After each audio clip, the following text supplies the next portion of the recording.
Assalamualaikum warahmatullahi wabarakatuh. Semangat pagi, sahabat akuntansi pemerintah Indonesia.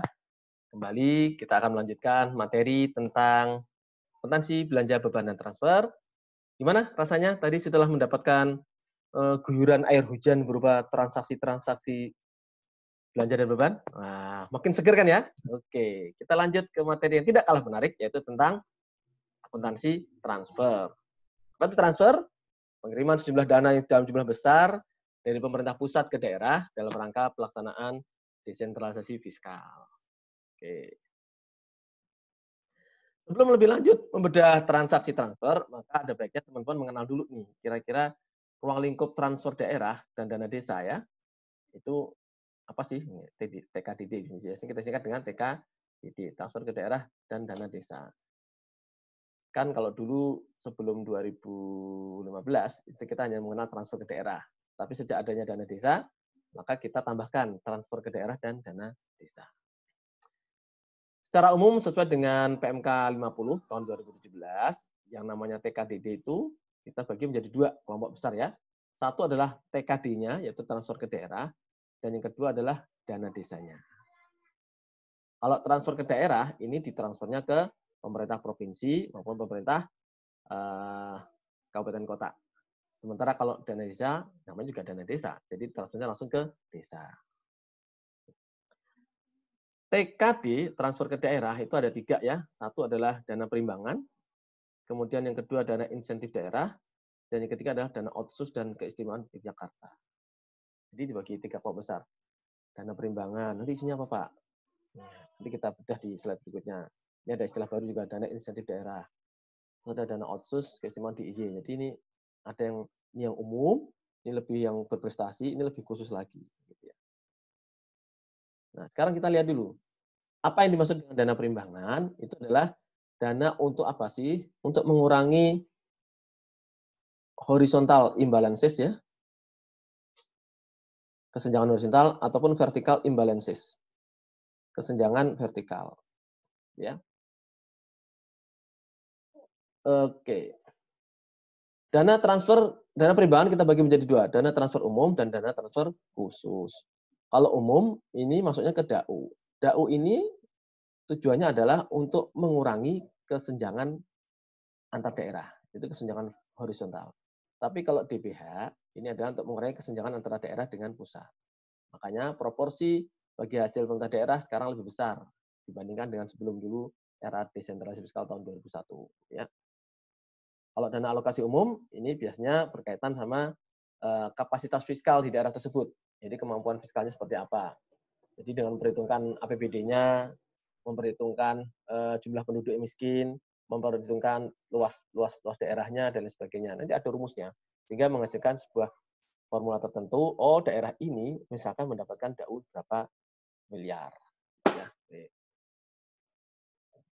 Kemudian DBH, kalau DBH tergantung dia punya kekayaan apa di daerah itu. Apakah dia punya kekayaan sumber daya alam berupa pertambangan, kehutanan, atau perikanan, panas bumi, ya, dan lain sebagainya ya. Kalau dia nggak punya ya dia nggak dapat DBH, tapi dia nanti dapat namanya DBH apa namanya DBH untuk pemerataan ada nanti ya.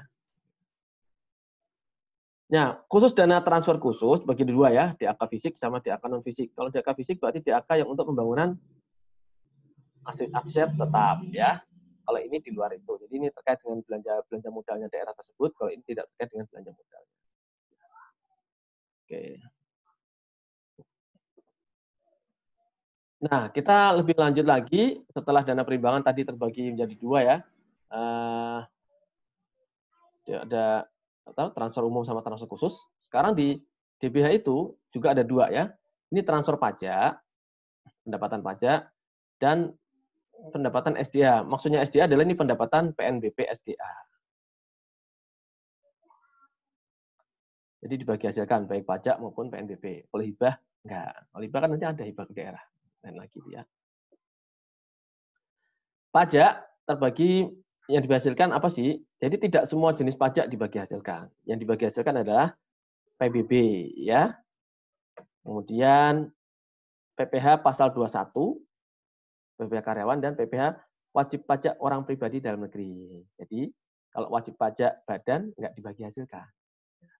Kenapa Pak? Kalau semua dibagi hasilkan, pusat dapat apa? Kalau semuanya dibagi hasilkan, ya. Pemerintah juga punya diskresi juga dong untuk mengelola uang, ya.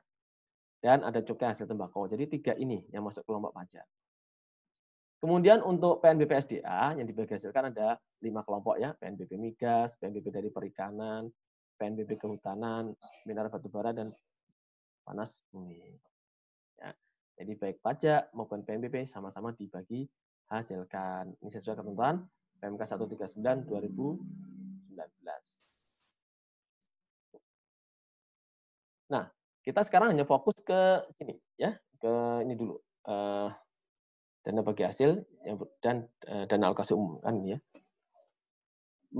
Oke. Kita bicarakan di sini adalah beban TKDD. Beban transfer ke daerah dan dana desa diakui sesuai dengan resume tagihan di SPM atau penetapan PMK kurang bayar. Jadi kalau ada PMK kurang bayar, berarti pemerintah pusat berhutang nih sama daerah karena kita kurang bayarnya. Atau sudah kita siap untuk menerbitkan SPM, itu berarti kita sudah bisa mengakui adanya beban TKDD. Kemudian kalau realisasi TKDD, dokumennya hanya satu, terbitnya SP 2D. Nah, kemudian kalau terkait dengan piutang maupun terkait dengan utang TKDD, ini piutang dalam hal apa sih? Dalam hal transfer ke daerahnya itu terjadi lebih salur, ya. Kita bayar tapi ternyata kelebihan. Kok bisa lebih Pak? Ya karena kan waktu triwulan 1, triwulan 2 yang DBH itu kan triwulan 1, triwulan 2, triwulan 3 kan bayarnya sesuai dengan persentase pagu. Sementara triwulan 4 nanti sesuai dengan prognosis, ya, prognosis realisasi, perkiraan realisasinya berapa sampai akhir tahun. Sehingga bisa jadi memang ada kurang bayar maupun lebih salur. Nanti kalau ada PMK lebih salur, maka kita bisa mengakui piutang TKDD. Demikian juga kalau terjadi kekurangan bayar, nanti ada PMK kurang bayar. Nanti penyelesaiannya gimana Pak? Nah, biasanya penyelesaian ini nanti dihitung dengan penyelesaian diperhitungkan dengan haknya dia di tahun berikutnya. Dipotong DPH-nya atau DAU-nya gimana. Ya, nanti ada di slide-slide berikutnya. Oke. Bisa kita lanjutkan ya, teman-teman ya. Nah, secara umum ini adalah alur dokumen atau alur transaksi dari TKDD. Pertama, kalau ada dokumen PMK maupun nota dinas kurang bayar, maka nyatetnya adalah ini. Beban TKDD, debit, kreditnya adalah kewajiban TKDD. Ya, ini di buku besar aktual. Kemudian, kalau ada pembayaran realisasi TKDD-nya ya, maka tinggal kita balik nih kewajiban TKDD pada ditagihkan kepada entitas lain. Lalu, oh bisa aja Pak, ternyata kita mau bayar ini, ternyata ada potongan SPM, artinya setelah bayar ini, ternyata ketahuan nih, kemarin itu ada lebih bayar. Sehingga kita perhitungkan ya, diterima dari entitas lain pada piutang TKDD. Tuh. Sementara yang jurnal yang bawa adalah jurnal kalau terjadi kelebihan salur di tahun berjalan. Sehingga kita mendebit piutang dan mengkredit beban TKDD. Ya, tuh.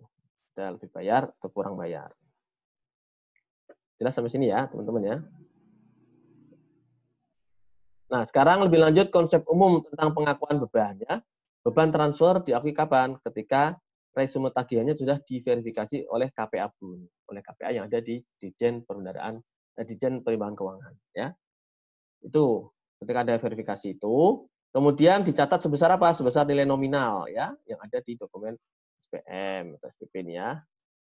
Atas persetujuan siapa? PPK, pejabat berkomitmen, dan pejabat pembuat SPM. Nah, beban ini disajikan di LO sebagai beban operasional.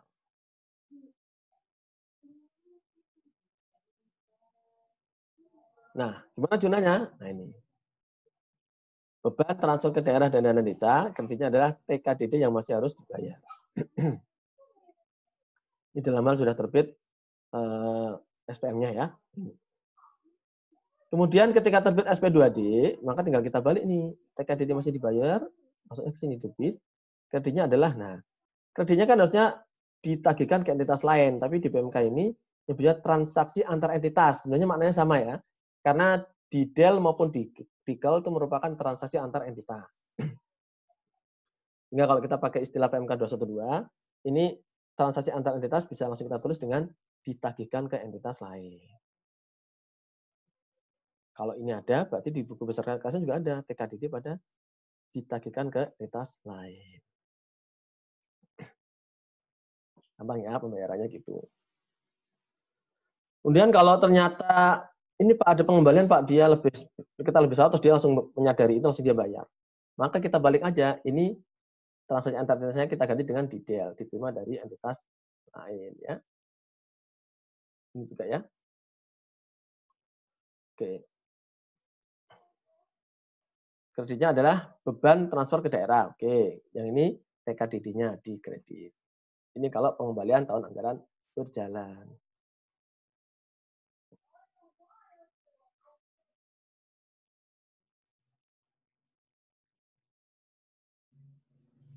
Tadi kalau beban transfer diakui bersamaan dengan verifikasi tagihan. Ada kalanya beban transfer juga diakui ketika apa? Timbul kewajiban pemerintah nih, timbul kewajiban pemerintah karena penetapan PMK kurang bayar.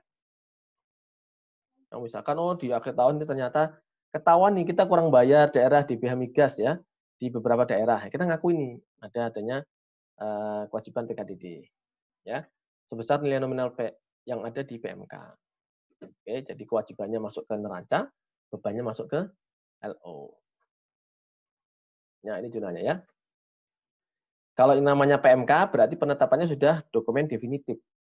Nanti ada yang namanya dokumen estimasi ya, yang itu pakai berita acara perhitungan. Berita acara perhitungan atau berita acara rekonsiliasi, nanti hasilnya adalah utang TKDD yang diestimasi. Kalau berdasarkan PMK kurang bayar, ini adalah kewajiban yang sudah definitif. Ya. Maka di sini ngakuinya adalah beban TKDD, kreditnya adalah utang transfer. Oke. Nah, ini saya tadi bilang ya, kalau berdasarkan estimasi ya dan perhitungan rekonsiliasi, maka jurnalnya beban pada utang transfer estimasi. Ini penting membedakannya. Namanya estimasi, ini dokumennya ada dokumen berita acara. Kalau ini definitif dokumennya adalah PMK, yang membedakan. Pak, bisa nggak dari estimasi jadi definitif? Oh, bisa. Kalau setelah terbit PMK ternyata memang benar angkanya segitu, nanti nggak dibalik. Debitnya adalah utang transfer estimasi, kreditnya adalah utang transfer yang definitif. Ini sederhana ya, jurnalnya. Gampang ya sampai sini. Tidak terlalu rumit dibandingkan dengan akuntansi belanja. Kemudian pengakuan transfernya. Kalau tadi kan beban ya di LO, sekarang transfernya atau kalau yang di pusat kita punya belanja ya. Transfernya apa? Realisasi transfer diakui saat terjadinya pengeluaran uang dari Erkun ya. Dan pengukurannya sebesar nilai nominal di SP2D dan asas bruto. Jangan lupa ya asas bruto. Jadi meskipun ada perhitungan kelebihan bayar, ya kita bayarnya sesuai asas brutonya dulu, ya. Baru nanti ada perhitungan penyelesaian piutang dia kan gitu. Oke, terima kasih ya teman-teman. Demikian transaksi singkat dari akuntansi transfer. Nanti siap-siap mengerjakan soal latihan. Saya akan bikin soal latihan yang komprehensif supaya teman-teman nanti tidak khawatir ya menghadapi kuis maupun menghadapi ujian-ujian yang akan datang. Baik, demikian. Masih ada pertanyaan? Nah, kalau masih ada pertanyaan, tolong disimpan dulu pertanyaannya. Nanti kita akan bahas di WA Group. Assalamualaikum warahmatullahi wabarakatuh. Semangat pagi dan salam sehat.